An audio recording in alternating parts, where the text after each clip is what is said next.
वो लड़की गिरफ्तार क्यों नहीं हो रही? हमारी भी यही अभिलाषा। जब तक लड़ेंगे और ऐसे ही लड़ेंगे जैसे लड़ रहे हैं। दोस्तों, जब समाज की भावनाओं को किसी के शब्द चोट पहुंचाते हैं, जब धर्म, संस्कृति और आस्था पर आपत्तिजनक टिप्पणियां की जाती हैं, तब मामला सिर्फ सोशल मीडिया का नहीं रहता, वो जनता के दिल तक पहुंच जाता है। और आज मैं एक ऐसे ही विवाद की विस्तार से बात करूंगा जो बीते कुछ दिनों में लगातार चर्चा में है, और इस केस ने आम से लेकर खास तक हर किसी के कान खड़े कर दिए हैं। नमस्कार दोस्तों, मैं हूं आपके साथ ऋषभ चौहान। कौन है दोषी, किसने क्या बोला, कार्रवाई क्यों नहीं हो रही, पूरा देश इसी उलझन की ओर देख रहा है। लेकिन इसी बीच हिंदू रक्षा दल से जुड़े कार्यकर्ता, गौ सेवक और कई सामाजिक कार्यकर्ता गाजियाबाद के थाना टीला मोड़ पहुंचकर अपनी स्वेच्छा से गिरफ्तारी दे देते हैं। दक्ष चौधरी, अक्कू पंडित और बाकी नामित साथियों ने साफ कहा, अगर कानून ने हमें दोषी माना है तो हम खुद कानून के सामने सरेंडर करते हैं, लेकिन कार्रवाई दोनों तरफ बराबर होनी चाहिए। यही इस केस का असली मोड़ है। दोस्तों, सोशल मीडिया की ताकत किसी से छिपी नहीं है। एक वीडियो वायरल हुआ जिसमें कथित तौर पर फरजाना ने आपत्तिजनक भाषा का इस्तेमाल किया, कुछ ऐसी बातें बोली जिसने लोगों की धार्मिक भावनाएं आहत कर दी। खासकर धार्मिक और सामाजिक तौर पर यह वीडियो संवेदनशील बन गया। बस यहीं से मामला बढ़ गया, लोग गुस्से में हैं। वीडियो का क्लिप, कैमरा एंगल, शब्द, सब कुछ चर्चा में आ गया है। गाय खाएंगे, कौन सा केस होगा, वो काट के खाएंगे। लेकिन इसी बीच हिंदू रक्षा दल से जुड़े कार्यकर्ता, गौ सेवक और कई सामाजिक कार्यकर्ता गाजियाबाद के थाना टीला मोड़ पहुंचकर अपनी स्वेच्छा से गिरफ्तारी देने जब पहुंचे, तब उनका एक वीडियो भी सामने आया और पुलिस अधिकारी से बात करते हुए भी नजर आए। गौ सेवकों ने कई सवाल किए, पुलिस ने जवाब भी दिए। सवाल थे, आखिर इस लड़की पर कार्रवाई क्यों नहीं हो रही है, पुलिस क्या कर रही है, कौन दोषी है, कौन निर्दोष है, और सिर्फ हम पर एक्शन क्यों। गिरफ्तारी देने पहुंचे युवाओं का सवाल बिल्कुल स्पष्ट था, अगर हमें पकड़ रहे हो ठीक है, लेकिन जिसने आपत्तिजनक बयान दिया है वो आजाद घूम रही है। पुलिस का जवाब भी उतना ही कानूनी था, जांच चल रही है, हर किसी पर निष्पक्ष कार्रवाई होगी, कोई रिलीफ किसी को नहीं मिलेगा।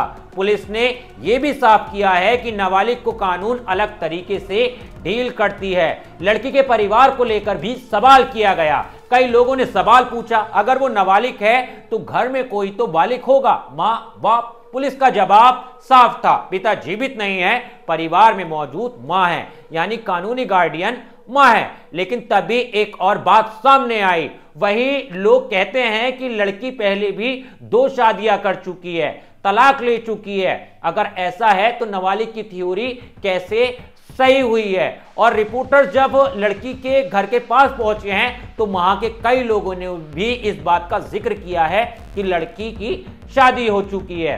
पुलिस का जवाब इस पूरे सवाल पर गंभीर था, ये जांच का विषय है, यानी ना मीडिया ना भीड़, सिर्फ जांच बताएगी क्या सच है। वही पुलिस ने यह भी बताया, जो वीडियो वायरल है वो गाजियाबाद शहर का नहीं है, दिल्ली का है। अब कानून के लिहाज से जगह अलग है तो धारा और क्षेत्राधिकार बदल जाते हैं। जब यह वीडियो वायरल हुआ तो पुलिस ने सबसे पहले कहा, वीडियो की भाषा संवेदनशील है, हमने संज्ञान लिया है।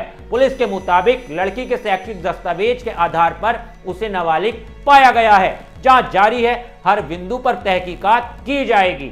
लेकिन इस केस के अंदर अब यहां असली पेच आ चुका है। अगर वो नाबालिग है तो उसकी गिरफ्तारी में कुछ कानूनी बाधाएं आ सकती हैं। अब कहानी यहीं एक तरफा नहीं है। इस केस में दूसरे जो वीडियो वायरल हुए हैं उसमें गौरक्षक फरजाना के घर पहुंचकर गाली गलौज करते दिख रहे हैं। पुलिस ने इस पर भी कहा है, कानून सबके लिए बराबर है, अगर आप महिला को गाली देते हैं तो आपके खिलाफ भी कार्रवाई होगी। यानी लड़की के खिलाफ वीडियो को लेकर एफआईआर और गौरक्षकों के खिलाफ अभद्र भाषा को लेकर एफआईआर, दोनों दर्ज हैं। गौरक्षकों की नाराजगी है, हम पे कार्रवाई उस पर क्यों नहीं, और इसीलिए पुलिस इस बात का भी सत्यापन कर रही है। पुलिस बार बार सिर्फ एक ही बात दोहरा रही है, कानून किसी का रिश्तेदार नहीं है, गलत करेंगे तो कार्रवाई होगी, किसी को जबरदस्ती रिलीफ नहीं मिलेगा।